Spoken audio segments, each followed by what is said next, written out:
Hi everybody, and welcome back to our Northeastern University video blog. It's been quite a while. I don't think we've talked to everybody since before the holidays, so thank you for your patience and tuning back in.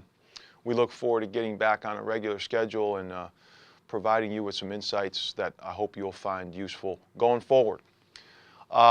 Couple things that I wanted to talk about today, and the first is, I'm a former coach. I coached in college for 12 years, coached college basketball, and one of the things that I've always felt and said to folks who aren't all that familiar with the coaching profession is that the wins are never as great as the losses are bad. And what I meant by that is that there is a feeling that comes over you as a coach when you lose.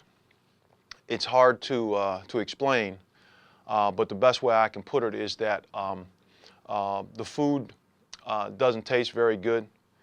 You don't want to read any papers.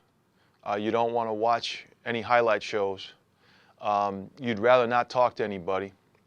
And you just have a hard time getting yourself going again, which in coaching is difficult because you've got a number of student athletes or athletes, depending on the level that you're coaching, who are relying on you as the leader to be resilient and to keep them going and to find the positives in it and to keep teaching and to keep persevering, which is all really important.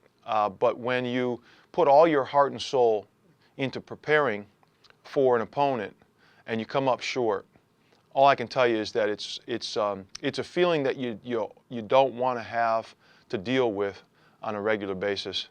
And I know that's a motivation for a lot of coaches to just not have to deal with what it feels like immediately after a game. You're numb when you lose, and there's almost nothing positive that you can imagine, and you just can't wait to get beyond that feeling and have a chance to celebrate a win again. So I say all that because I want people to know how difficult the coaching profession can be and how much of an emotional roller coaster it is for them, and how it kind of pulls at them when they can't be successful. And I hope that everybody that's watching this will have some empathy for what that feels like and continue to support all of the coaches that are out there trying to do it the right way when they're struggling, because that's when they need us the most. The second thing I wanted to talk about is one of my pet peeves. I often see when people get in trouble with the law that part of the sentence that the judges sometimes hand down includes community service, and it's referred to in that way. And it's in some ways it's offensive to me that we would suggest that something that people should be doing out of the goodness of their heart because they care about their fellow human beings, and they want to make a positive impact on those that maybe have less than they do, that we would equate that to a sentence for breaking the law. And I wish that the legal profession would find another way to refer to that because it's not community service. And what community service is when people go out and do things for others without looking for anything in return. They're not doing it because they have to. They're doing it because they want to, because they have empathy for others, and they're appreciating their own life and what they have, and the fact that they're able to do for others. It's certainly a core value of our athletic department, community service. We're trying to build empathy in our student athletes so that they appreciate how lucky they are to be participating in Division I athletics, having a chance to pursue all their dreams, get an education at a quality institution like Northeastern, and have the kind of long-lasting friendships that they can forge through competing in athletics.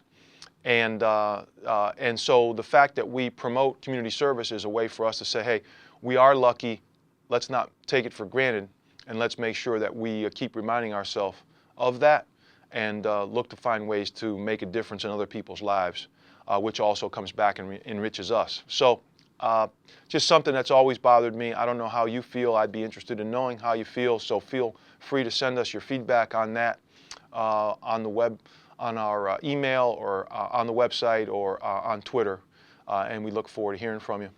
The last thing I want to do is just share our athletic department's condolences with Bruce Wallen's family on his passing, and to the entire Northeastern community, because we've lost someone that cared deeply about Northeastern, was a wonderful member of our community, was a very gifted and caring educator, and someone that cared deeply about Northeastern athletics and our student athletes. Professor Wallen was always available to us when our coaches were looking for someone from the faculty to talk to a prospective student athlete about the Northeastern experience, about the academic experience. He was always available when our coaches asked if he would come and talk to our current student athletes about their relationships with the faculty, how to make sure that they stay respectful and maintain a positive relationship with them, and the types of study habits they need to think about so that they can maximize their academic experience here and balance all of that with their athletic experience.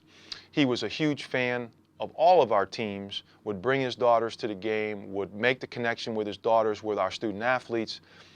And so for all those reasons, I would be remiss if I didn't share our sorrow around Bruce's passing with all of you.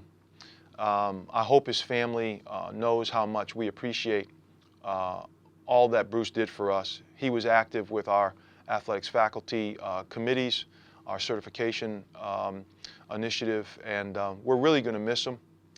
Our hearts go out to his family and the Northeastern community. So, Bruce, we love you and we'll miss you.